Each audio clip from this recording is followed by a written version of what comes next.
Et bonsoir. Est-ce que vous allez bien? Ça fait longtemps qu'on n'a pas fait de live, encore plus longtemps que j'étais pas dans le coin, moi. Bonsoir. Ce soir, il y a Florent qui m'accompagne, merci, il y a le beau geste. De juste compagnie. Et franchement, il y a vraiment le beau geste. Salut Klezmer.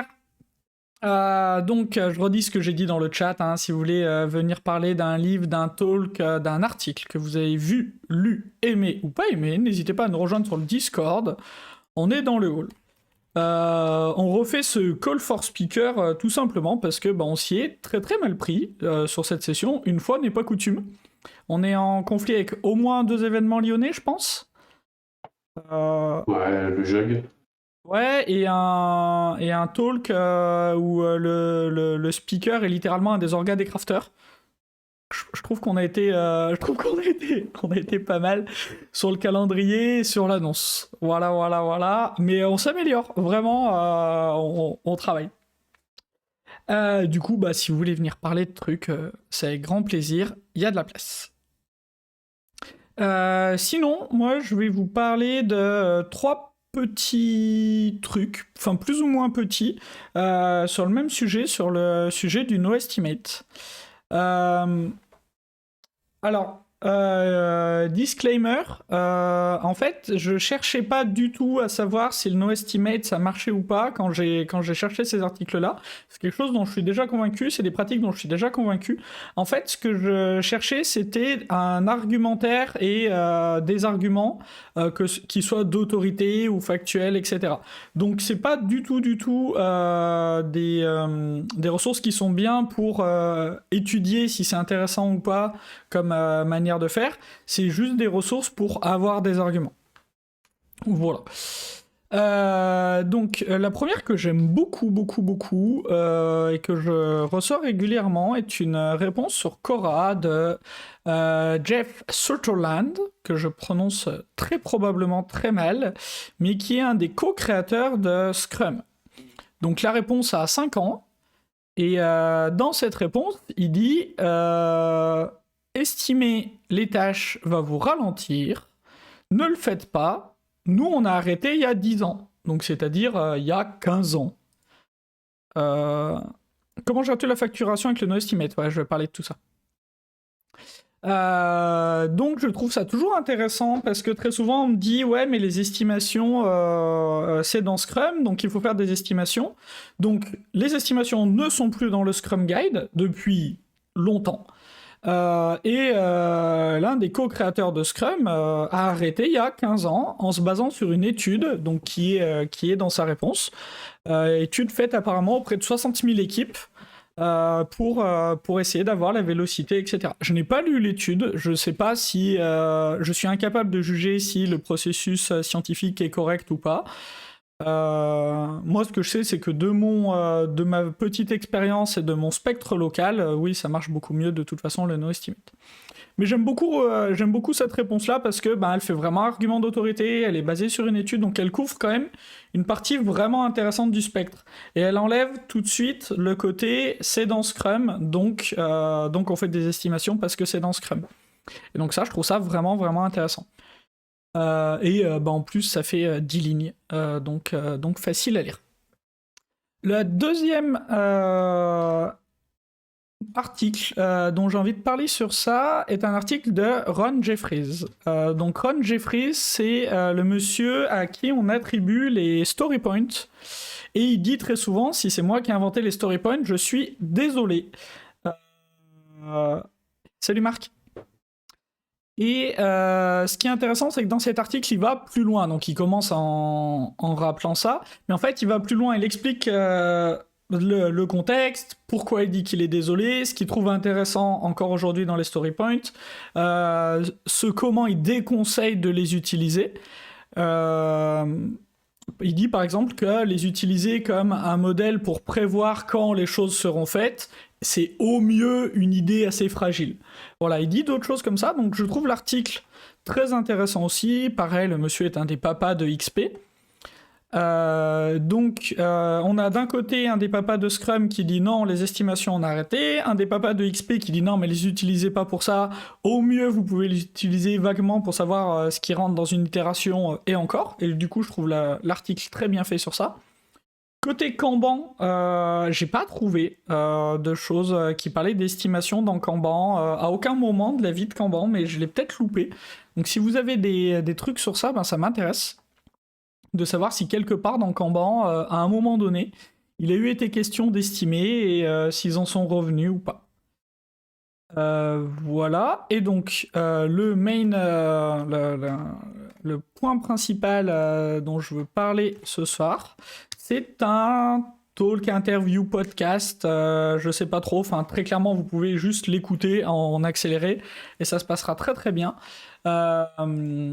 De Frédéric Leguédois, j'espère prononcer son nom correctement, qui va couvrir justement toutes ces questions de pourquoi on fait des estimations, comment est-ce qu'on va faire pour aller chercher des clients sans faire des estimations, comment est-ce qu'on va convaincre les clients, comment est-ce qu'on va convaincre les équipes, etc. Et c'est vraiment très très très intéressant. L'interview est vraiment très bien, ça dure 1h10, donc en vitesse x2 c'est 35 minutes dans une vie, et je vous recommande vraiment d'écouter. Moi, ce que j'en ai retenu comme arguments qui vont beaucoup me servir, c'est déjà le côté, il faut pas essayer de planifier des choses en essayant de deviner l'avenir. Quand on vient de rencontrer quelqu'un, si on va voir un 10 heures de bonne aventure pour savoir s'il faut se marier, c'est peut-être pas une bonne idée. Vaut mieux vivre un peu avec la personne, voir ce qui s'est passé, et depuis ça, peut-être décider de se marier ou d'aller sur un engagement plus fort. Et en fait, on essaye beaucoup de faire ça avec les estimations, puisque c'est pas énormément plus fiable que de la bonne aventure. Il dit aussi que ce qui peut être très intéressant à faire, c'est de faire des estimations, et une fois qu'on a loupé ces estimations, de noter de combien et combien d'estimations on loupe. Et donc il dit au bout d'un moment, on pourra avoir des statistiques qui disent, il y a 99% de nos estimations qui sont fausses de 300%. Parce que les chiffres sont assez proches de ça. Et donc c'est intéressant, une fois qu'on a ça, de se dire, ok, si on a 99% de nos estimations fausses de 300%, peut-être qu'il faudrait qu'on arrête de s'appuyer sur ça pour planifier des trucs, et qu'on commence à s'appuyer sur d'autres choses. Et donc d'autres choses, ça va être, notre variable d'ajustement, c'est les features. Au lieu d'ajuster sur le temps, la qualité ou la taille de l'équipe, on peut ajuster sur le 4e axe, qui est les features, et qui est le bon axe en fait, puisque ce qu'il dit aussi, c'est si j'ai une équipe qui sait bien travailler ensemble, je sais pas dire ce que j'aurai à quel moment. Par contre, je sais que dans un an, j'aurai quelque chose. J'ai aucun problème avec ça. Donc, je peux construire sur ça. Il va donner des clés aussi en disant... oui, bien sûr, les clients acceptent très très rarement de contractualiser sans estimation. C'est pas grave, faut contractualiser avec des estimations, mais dire dès qu'il y a un changement, ça devient caduc. Et comme on a à peu près 100% de chance qu'il y ait des changements dans les besoins, du coup, les estimations deviennent caduques, et dans ce cas-là, on peut passer dans un mode où on va s'adapter, répondre aux besoins. Il donne des anecdotes assez rigolotes dans la vidéo. Il dit que notamment... il y a un de ses clients qui est en fin de projet, il n'y a pas de fin de projet, mais quand c'était suffisamment avancé, est venu les féliciter en disant ce qui est bien avec vous, c'est que vous respectez toujours vos engagements et vos estimations. Et donc là, l'équipe, ils ont un peu rigolé parce qu'ils savaient très bien qu'ils n'avaient jamais donné aucune estimation. Mais en fait, ce que le client voulait dire, c'est qu'ils allaient vite, ils délivraient de la valeur et pouvaient répondre aux changements. Et en fait, ça a été perçu comme respecter ses engagements, respecter ses estimations.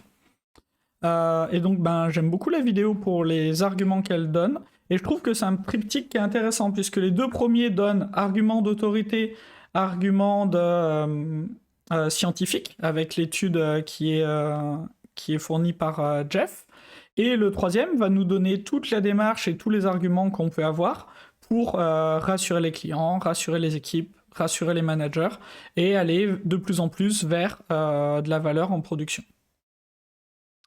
Voilà pour moi, je vois qu'il y a des gens qui m'ont rejoint sur Discord. Si vous voulez prendre la parole et pour nous parler de quelque chose, n'hésitez pas à activer votre cam et vous serez de fait en live.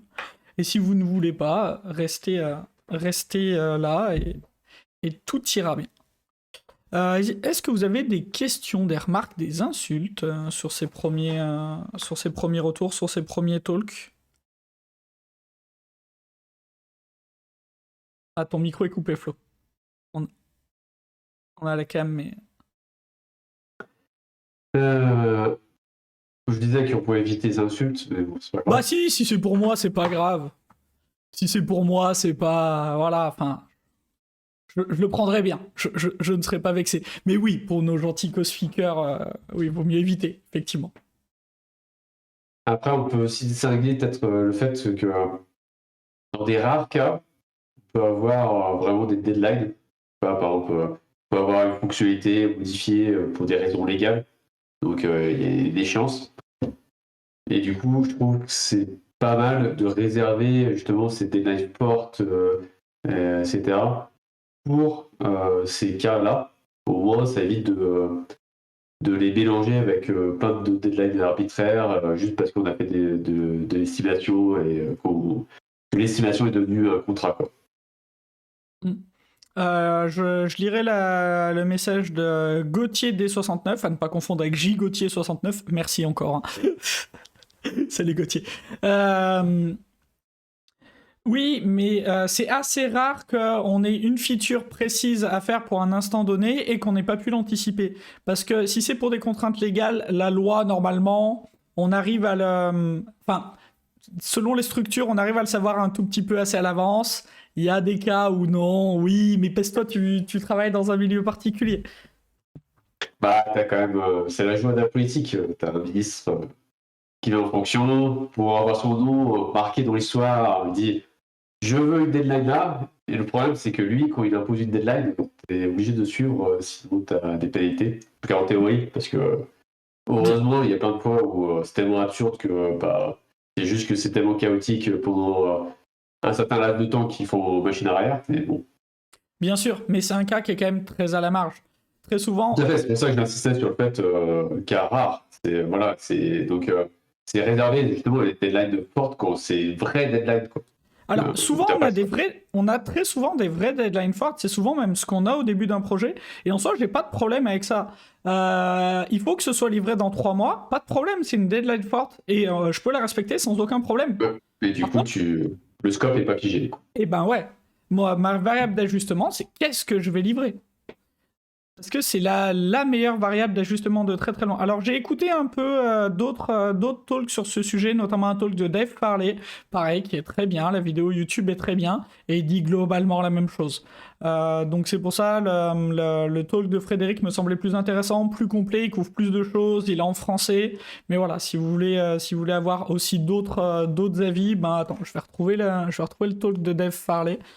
En attendant, alors Gauthier il pose la question comment on discute avec les investisseurs, en tout cas tous les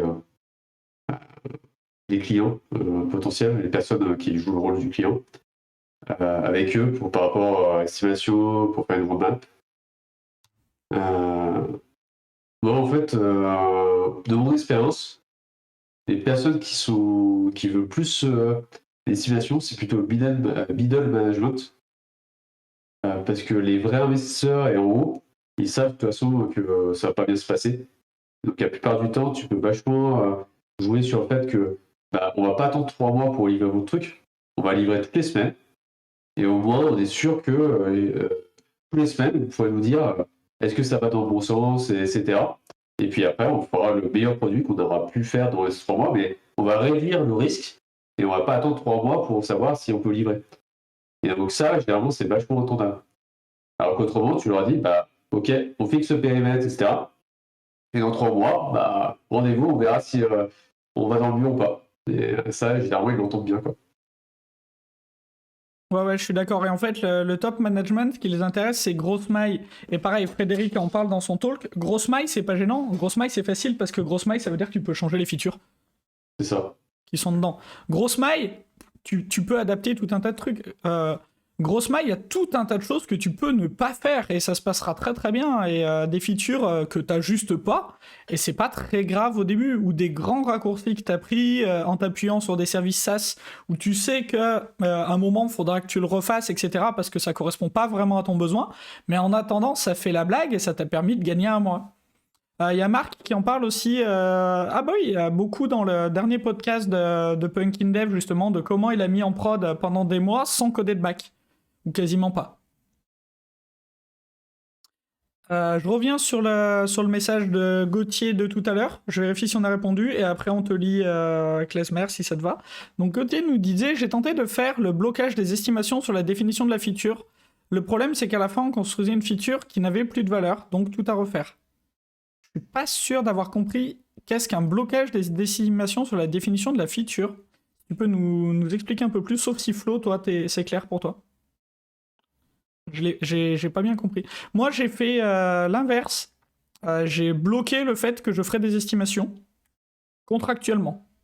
C'est-à-dire qu'on démarrait un projet. Dans le projet, il y avait écrit alors on fera des estimations sur les cycles, machin. J'ai dit il vous faut un autre tech lead. Si c'est moi le tech lead sur ce projet, il n'y a pas d'estimation. Et je n'en ferai pas, et l'équipe n'en fera pas. Bon. On n'a pas toujours une position où on peut faire ça, mais c'est passé. Et ça s'est bien passé. Et du temps où j'étais sur le projet, j'ai pas estimé. Il y a des estimations qui ont été faites sur ce projet, mais pas par moi, ni par l'équipe, et qui n'ont pas pris de temps à l'équipe qui faisait la réalisation. Donc ça Gauthier nous a rejoint, donc il va pouvoir préciser un petit peu plus sa question. Salut Gauthier. Ouais, salut. C'était pas des bonnes questions, c'était plus un retour. L'idée, c'est que, en gros, pour remettre le contexte, tu as dit qu'en gros, tu dis, voilà, je définis ma feature de telle et telle manière, et du coup, à partir du moment où tu changes quelque chose, tu considères que ton estimation est caduque. C'est ce que tu as dit, si je me trompe pas. Alors ça, moi, j'ai pas utilisé. C'est une astuce que donne Frédéric dans son talk. Ah, d'accord, ok. Parce que moi, du coup, j'avais essayé de faire ça. J'ai dit, voilà, en gros, tu coupes une feature à une estimation, puis dès que tu changes la feature, tu changes l'estimation. Le problème de faire ça, c'est que, enfin, du moins, le problème que moi j'ai eu, c'est que du coup, après, il y a une réticence de la part de mon métier à changer la feature. Parce qu'ils disent, voilà, ok, on change la feature, donc on change l'estimation, donc ça va aller plus tard. Et ce qui fait qu'à la fin, on construisait quelque chose qui était pas fonctionnel, enfin, du moins qui était pas valide, parce que malgré le fait qu'on faisait quand même des itérations et des releases, comme ils tenaient vraiment leur deadline, du coup à la fin on buildait quelque chose qui avait pas de sens. Oui, parce qu'eux sont partis sur la mauvaise variable d'ajustement. En fait, il faut pas... ce qui donne aussi comme astuce, c'est au début, tu mets les features sur des post-it roses, puis à chaque fois qu'il y a un changement, tu le mets sur un post-it bleu. Mais c'est pas grave, c'est un post-it d'une autre couleur. Puis au bout d'un moment, quand ton mur il est tout bleu, tu te dis tiens, ou tu t'inverses les couleurs, hein, tu fais comme tu veux si tu trouves que rose c'est plus visible, mais tu te dis tiens, il s'est passé un truc. Mais oui, effectivement, eux, la variable d'ajustement qu'ils ont prise là, elle est extrêmement biaisée. Mais ça, j'ai jamais essayé. En fait, j'ai jamais essayé moi cette astuce-là. C'est vrai que je suis rarement dans la position où je dois vendre. Pour répondre un tout petit peu à Gigotier, et il me semble à Klezmer. Est-ce que ça répond à Gauthier, pardon? Oui. Voilà, c'est une astuce que j'ai pas essayé, mais qui me paraissait cohérente. Pour répondre un tout petit peu sur la question des combien ça va coûter, en fait, le même que tous les projets, tu prends le prix que ça te coûte par jour, par semaine, par 15 jours, par mois, par machin, tu le multiplies par le temps avant ta deadline. Ça change rien en fait. Ça change pas grand chose sur ton budget, t'as ça, tu te mets un petit budget un peu flex si t'as un besoin d'une expertise particulière à un moment donné, mais ça change rien sur ton estimation, parce que en fait ce qu'on a au début c'est souvent une deadline et on sait pas ce qu'on veut mettre dedans, mais souvent on sait quand ça doit sortir, ou alors on sait un budget qu'on a et qu'on doit pas dépasser. Moi j'ai vécu plus souvent ces cas-là, vraiment, hein, que on sait exactement ce qu'on doit sortir à telle date. Les gens pensent toujours, enfin, quand tu démarres un projet, on te dit toujours, oui, il faut sortir ça à tel moment. Mais dès que tu creuses, en fait, le ça, c'est tellement pas clair que c'est juste pas faisable. Donc, il faut ajuster sur les features. Et ce que tu vas pas pouvoir ajuster, bah, ça va dépendre des structures. C'est soit ton budget, soit ta date. Souvent, c'est ça. Pour ça, pour moi, ça rejoint la question ou la remarque de Kesver 27. C'est que justement, si tu as intérêt de faire des petits features backlog, parce que effectivement, quand tu as commencé à livrer, il y a forte chance que dans une semaine ou 2 semaines, bah, tout ce que tu avais prévu, en fait, tu vas pas le faire parce que tu as changé ton regard. Finalement, tu as changé les priorités parce que tu te rends compte que c'est pas ce qu'il faut faire, etc. Moi, mon backlog confort sur un projet, il a une demi-journée d'avance sur mon dev. Parce que je change à ce rythme-là d'idées de ce que je veux faire, de priorités, de prochains trucs, d'avis, de machin. Une demi-journée, une journée, c'est bien.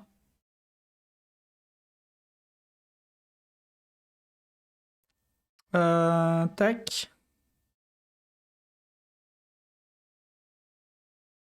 Ok. Est-ce qu'on a loupé des questions? Gauthier les 69 qui nous disait comment est-ce que tu dialogues avec tes stakeholders IE, tes investisseurs, t'imposes de fournir des estimations pour faire une roadmap. C'est ce qu'on appelle. Mais c'est ce qu'on appelle le problème. Moi, dans ce cas-là, j'ai eu des cas où il y avait quelqu'un dans le projet qui était payé à temps plein sur le projet pour faire des estimations. Cette personne ne participait pas au projet, ne participait à rien d'autre. C'est une personne qui remplissait un Jira sur lequel l'équipe n'allait jamais. Et tout le monde était OK avec ça. J'ai déjà vu ce niveau de lunarisation, mais ça peut fonctionner.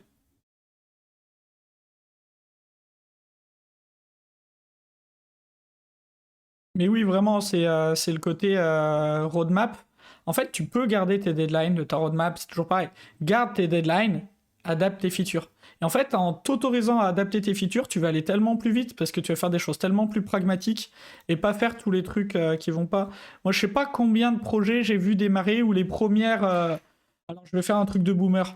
User story, puisque pour moi, qui n'en sont absolument pas, c'était créer un compte, se connecter.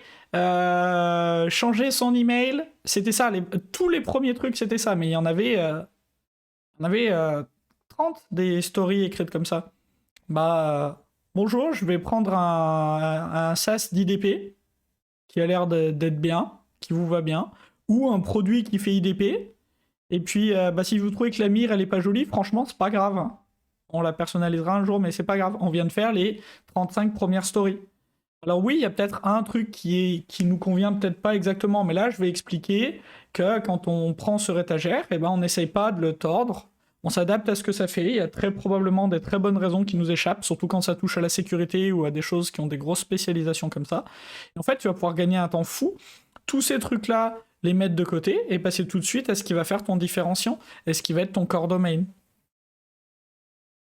Mais si tu t'autorises pas à remettre ça en question, si tu t'autorises pas à changer ça dans ta roadmap, tu le feras pas en fait. Et tu vas coder. Alors je vais faire un service de création de compte. Moi, sur ce truc-là, je suis arrivé une fois sur un projet où c'était une équipe de stagiaires et un PO expérimenté qui avait fait ces stories-là. Et quand je suis arrivé sur le projet, les stagiaires, ils avaient fait création de compte. Et donc j'avais une table avec user, mot de passe en clair. Mais ça servait à rien, on pouvait pas se connecter avec, c'était pas prévu pour se connecter, de toute façon, c'était pour créer un compte. Parce qu'il y a un formulaire qui disait user, email, mot de passe, confirmer le mot de passe, puis ça le mettait dans la base. Déjà, c'était pas une story telle que c'était écrit, puisque créer un compte, c'est pas une story, ça sert à rien. Personne ne veut créer un compte. On s'en fout, c'est une contrainte. Et derrière, les jeunes, ils l'avaient codé avec 170 000 problèmes. Donc revenir aux besoins, personne ne veut créer un compte. Tout le monde veut pouvoir se connecter à son appli et avoir ses droits, son nom, son logo, enfin son avatar, son machin, des fois sa personnalisation, et c'est tout. Mais personne ne veut créer un compte. C'est une contrainte, on s'en fout. Je sais pas si ça fait sens. Hein. Et les trucs tout con, rien qu'avec ça, t'as 10 000 cas. Tu peux dire, on va pas créer le compte, il met juste son email et puis basta. Ou si c'est un truc B2B, c'est l'inverse. C'est nous qui allons créer à l'arrache le compte base, on va lui donner une invitation, il se connecte et puis voilà. Ouais, et Donc, t'as plein de cas en fait où tu vas te rendre compte que il y a plein de comptes que t'as même pas à créer parce que ben t'as besoin juste d'un email et que les gens ils ont pas besoin de se connecter à ta plateforme. Et oui, effectivement, là, en B2B, c'est un très bon exemple aussi, hein. Tu vas rentrer une clé, des fois c'est juste une clé d'API dont ils ont besoin, hein. Tu vas c'est faire ton ça. plus beau script qui va rentrer ta clé d'API et terminé, t'as gagné 5 écrans, hein. C'est ça. Et après, quand ton service commencera à prendre de l'ampleur, bah, là, tu pourras imaginer des interfaces pour gérer, etc. Mais tu t'en fous, déjà ton truc il marchera. Et ta facturation, mais au moins tu sauras comment tu veux le gérer, comment tu veux le créer, comment tu veux le facturer, quels droits ils ont, quel workflow, quel machin. T'auras vachement appris et t'auras gagné du temps. Est-ce qu'on a Alors répondu après, d'autres peu près? questions. Comment le projet trouve-t-il son enveloppe budgétaire? Bon, bah ça, pour moi, c'est vraiment la réponse. Tu sais combien te coûte une semaine, ou une journée, ou un machin. Tu multiplies, et tu vois où t'arrives. Alors, enveloppe budgétaire, de ma compréhension, c'est dans le sens où t'es dans des boîtes qui ont de l'argent. Donc là, t'es dans le sens où ce que t'as, c'est une deadline. Ce qui te drive, c'est le moment où tu veux que ça sorte, donc le time to market, plus que le budget. L'opposé de ça, c'est les boîtes qui n'ont pas d'argent, donc soit des startups, soit des boîtes financées sur des fonds personnels, où là, ce que tu as figé, c'est le budget. Ouais, c'est plutôt ça que je connais, c'est pour ça. Ouais, mais tu as les deux, t'as les deux qui existent. Ouais. T'as des... Mais souvent, c'est plus un handicap quand tu as l'argent infini. Oui, Ça t'aide pas à faire les bons choix. ça, c'est pas un accélérateur de pragmatisme, disons. J'avais entendu parler de logique SaaS First chez Decathlon dans un podcast, j'essaie de retrouver si ça vous intéresse. Maintenant, tout ce qui n'est pas en lien avec leur business et qui est déjà fait par un SaaS, alors ils utilisent un service existant. Gestion d'identité, agenda, gestion... Bon, c'est assez classique, hein. C'est assez classique, mais il faut faire attention, parce que par exemple, gestion d'agenda, tu dis ouais, c'est un truc bidon, tout le monde le fait. Bah non, t'as plein de business où en fait, tu vas devoir faire ton agenda, parce qu'en fait, le tien est très très spécifique. Ouais, puis Parce c'est que, la merde. parce que Franchement, t'as un truc très proche de ton métier à faire, c'est pas juste un agenda. Par exemple, si tu dois faire de la prise de rendez-vous automatique, bah, tes règles, elles sont tellement spécifiques que bah, ça peut occuper un paquet de monde, un paquet de temps. ouais, ça Euh, dépend tout, justement, où ça se situe par rapport à ton business. Si c'est anecdotique, c'est juste proposer un truc, bah oui, bien sûr, tu prends un truc qui est déjà sur l'étagère. Si ça se rapproche de ton core business, mécaniquement, tu auras besoin d'intégrer parce que ce sera spécifique. Ou autrement, quelle est la plus-value de la boîte, quoi. Comment tu justifies le temps d'un passage d'une solution standard à une solution custom IE quand tu passes d'un IDP SaaS à un IDP que tu hostes, etc. En fait, Momo, à chaque fois que je choisis un service, à chaque fois que je paye un service, le premier que je paye, j'explique qu'est-ce qu'un générique subdomain. J'explique la notion de core domain et de subdomain, pas avec ces termes-là, mais j'explique que le core domain, ça fait 4 fois qu'on le cite, donc à un moment, il va falloir qu'on dise ce que c'est. C'est ce qui est vraiment différenciant, ce qui fait vraiment de la valeur, et là où tu as vraiment quelque chose à apporter. Et par contre, autour, il va avoir besoin de supporting subdomain et de générique subdomain. Les supporting subdomain, malheureusement, ils n'existent pas sur étagère, tu peux pas les acheter tels quels, faudra que tu les fasses, mais c'est pas ça qui va faire ton différenciant, donc des fois tu vas bidouiller, c'est pas grave. Tu bidouilles pas ton core domaine. Enfin, ce qui fait vraiment ta valeur, tu y mets de la valeur. Et par contre, les génériques subdomains, à partir du moment où tu prends quelque chose et que tu dis voilà, c'est un générique subdomain, j'accepte ces contraintes. J'accepte qu'il y a des choses qui sera faire et des choses qui ne sera pas faire et que peut-être je devrais adapter mon métier dans certains cas. Et au moment où je présente ça, je dis par contre, il sera possible de le refaire nous, mais ça aura un coût. Impossible à prévoir, comme n'importe quel coût, mais ça aura un coût. C'est-à-dire que si on veut réintégrer le truc, eh ben, il faudra qu'on le prenne en compte. Un exemple que j'utilise souvent, c'est Keycloak, donc qui est un IDP open source que tu peux hoster toi. Il a des API qui ont des limites. Par exemple, tu peux pas rechercher des utilisateurs dans un groupe. T'as pas d'API de recherche dans un groupe. Et ben si s'ils veulent un écran ou pour chercher que les utilisateurs de tel type, et ben tu peux plus utiliser que Keycloak pour stocker tes users. Faudra faire autre chose. Est-ce que tu vas les faire en double? Est-ce que tu vas mais tu auras quelque chose à faire. Tu peux plus déléguer toute ta gestion d'user à Keycloak. Faudra faire un doublon. Moi, j'ai eu des cas où, expliquant cette limitation, on a changé la feature. Et on a pensé une feature qui était meilleure au final, qui répondait mieux aux besoins, mais en partant de cette limitation, en partant de cette contrainte, on a trouvé un moyen de faire quelque chose de mieux. Et il y a des cas où non, il le faut, on le code. Il y avait Isocode qui demandait si on avait un retour sur le bouquin Operating System Concept. Perso, je ne connais pas. Alors, ESOCode, c'est Elysian Code. Isocode, ouais. Pas très dit. Non, on est tous les deux dyslexiques, on se comprend. Tout va bien. Je ne connais pas Operating System Concept, pas du tout. Élise. Désolé. Je connais pas du tout. Si tu l'as lu, n'hésite pas à nous en faire un retour.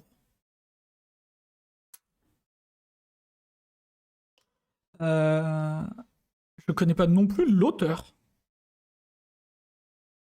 Ou les auteurs. Ça ne me dit rien du tout. Je suis en train de googler. Oh la vache! C'est un bouquin collector?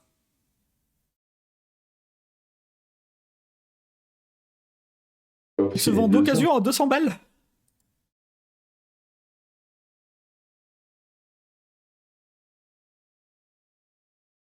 Ah, je ne connais pas du tout.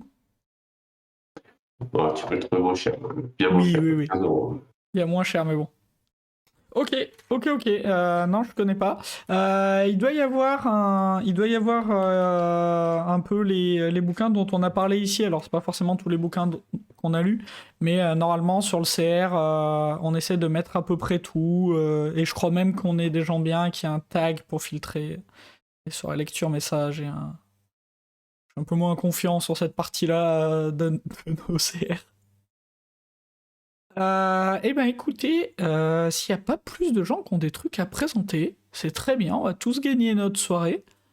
En tout cas notre début de soirée officielle, hein, puisque il y a toujours l'after officieux si vous voulez passer, partager. Il me reste à faire la pub, puis on est bien. C'est ça, hein.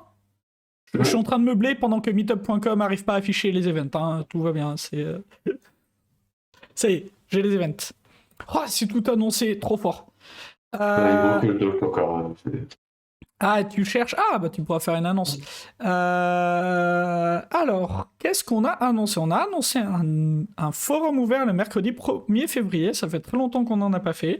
Donc un forum ouvert, le principe c'est que c'est comme une conférence mais sans conférence. C'est-à-dire qu'au début on va avoir une place de marché, tout le monde va proposer des sujets. On va répartir ces sujets dans différentes salles virtuelles. On le fait en ligne? Ouais, dans différentes salles virtuelles. Parler de ces sujets, soit 2 sessions, soit 3 sessions sur la soirée. On a le droit de passer d'un sujet à l'autre. Vous avez le droit de proposer des sujets si vous êtes expert ou si vous les connaissez pas du tout et que vous voulez en parler. Viennent les gens qui doivent venir, etc. C'est un excellent format de conf. Si vous avez jamais fait, essayez. Et nous, on en a trop fait au Crafter, donc on a décidé de ralentir le rythme. Mais ça doit faire 3 mois qu'on n'en a pas fait quelque chose comme ça. Ouais, c'est pas un moment, là. Donc c'est bien. Ensuite, le 6 février, oh la vache, coding dojo du soir, trivia. Donc sûrement un des katas de Refacto, hein. les plus rudes. Bon, il est pas rude. Il est pas rude. Bah non, il est super intéressant, justement. Il est intéressant comme tout, mais il est dur, hein. Non. Ok, donc trivia, qui s'appelle aussi Ugly Trivia dans certaines versions, je crois, qui est un kata, donc où on a déjà une code base, une base de code. Il va falloir la retravailler. Ce kata a la particularité que la code base est buggée. Les katas seront online. Oui, là c'est annoncé online. On devait pas avoir du présentiel en février d'ailleurs? On avait dit qu'on essaierait de faire un par mois. Et, un tous les 2 mois. Tous les 2 mois. Bah tu vois, je regarderai, on regardera si on peut faire en présentiel, mais pour l'instant non. Bon, et on verra, c'est vrai que comme on a pris l'habitude du online, c'est un peu réflexe, mais il faut qu'on reprenne le réflexe aussi d'en refaire un peu en présentiel, c'est toujours sympathique. Et ensuite, tu nous as annoncé un Coding Dojo le jeudi 16 février, Coding Dojo du midi, FizzBuzz sous contrainte. Ah ouais, Mob Programming Strict. Ok. Donc FizzBuzz qui est... C'est pas compliqué là cette fois. Non, ça va aller. FizzBuzz qui est le kata le plus simple et le plus connu, je pense, du monde des katas. Mais qui reste intéressant justement parce qu'il est simple. Donc on peut se concentrer sur autre chose. On a refait les statistiques de ces dernières années. Donc sur ces dernières années, en ayant participé à peu près 150 événements, Gauthier a voté 4 fois 5 et il y en a un, c'est un FizzBuzz. Voilà, incroyable. Voilà, donc pour vous dire que le kata est intéressant, quoi. Voilà, on fait ce qu'on peut, nous, en termes de big data. Voilà, et donc... Tu utilisais la conf ouais, en bien main, sûr, quoi. mais tu disais qu'il te manquait un talk. Est-ce que tu veux en dire 2 mots? Oui, bah après j'attends des réponses quand même, hein, mais on recherche des speakers parce que en fait, un mois sur 2, on fait un talk. Et donc il y a quelqu'un qui vient et qui présente quelque chose. Et donc si vous avez quelque chose à présenter, même si ça tient pas 2 heures, même si ça tient pas 1 heure, bah, n'hésitez pas. On peut limite soit mettre plusieurs speakers dans la soirée, soit vous accompagner pour travailler le talk. Donc n'hésitez pas, si vous aimez, vous avez un sujet un retour d'expérience ou un thème que vous avez creusé, etc., et que vous voulez partager, bah, n'hésitez pas à nous piquer. Et ça peut être soit offline, si vous êtes sur Lyon, on peut s'occuper de trouver une salle, quelqu'un pour nous accueillir, ou online, selon comment vous êtes le plus à l'aise. Ce sera avec grand plaisir. Et ensuite, on va essayer de relancer l'organisation et d'avancer un peu sur une idée qu'on a depuis un moment. On voudrait organiser une journée de conférence sur fin mars, sur Lyon, sur un petit format. On vise une petite centaine de personnes sur la journée. Voilà, donc on a des choses qui sont faites, des choses qui sont pas faites. Notamment, il va nous manquer des gens il va nous manquer quelques talks et de l'animation d'atelier, puisqu'il y aura un track de talk et 2 tracks d'atelier. Très probablement, en tout cas, c'est ce qu'on a en tête. On est aussi preneur d'idées, de retours, d'avis sur ce truc-là, sur est-ce que ça vous intéresse, est-ce que ça vous intéresse pas. C'est quelque chose qu'on a envie d'organiser. On en parle depuis un moment, nous, en interne aux crafters.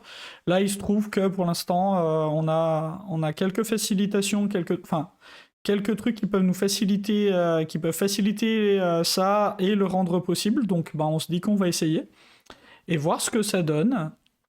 Et de manière itérative, faire quelque chose. Est-ce qu'on a autre chose à en dire de ça? Que tu dois annoncer la date bientôt. Oui, alors, bientôt. Voilà, pour les gens pour les moins habitués d'entre nous, il y a un truc sur lequel il ne faut pas compter sur moi, c'est prévoir, planifier. Voilà. C'est contre nature, c'est dans plus d'une semaine, ça n'existe pas. Donc on l'a forcé un peu à essayer de prévoir justement un mois à l'avance, au moins. Soit disant que les gens, quand ils font un talk, il faut qu'ils le préparent. Voilà. Et puis les participants, il faut peut-être qu'ils prévoient aussi d'être là. C'est mieux. J'y travaille, j'attends d'avoir les disponibilités de premiers speakers. On est à l'arrache, mais ça va, on a des devis sur des salles et on a des trucs. Voilà, fin officielle de la soirée, on passe à l'after s'il y a des gens qui veulent. After, si vous voulez nous rejoindre sur Discord pour parler de sujets divers et variés, pour prendre un apéro virtuel, vous êtes les bienvenus. On se retrouve, nous, de toute façon, le 1er février pour le Coding Dojo. Il nous reste à vous souhaiter une bonne soirée. Et puis... forum ouvert. Et on pourra faire un Coding Dojo dans le forum ouvert. C'est vrai, c'est déjà arrivé. Bonsoir Slifer, oui effectivement, et bienvenue sur la chaîne. Mais tu peux passer sur Discord. Il y a même des rumeurs comme quoi un ou une speaker doit savoir sur quoi elle va parler plus de 15 minutes avant le début du talk. Sérieux? Putain, mais j'ai jamais eu cette chance, moi. Comment c'est possible? Bon, allez, on va Allez, s'arrêter là. on arrête de troller. Si vous voulez nous rejoindre sur Discord pour blaguer un peu, ben c'est avec grand plaisir. Et sinon, on se recroisera sur les internets. À plus, bonne soirée.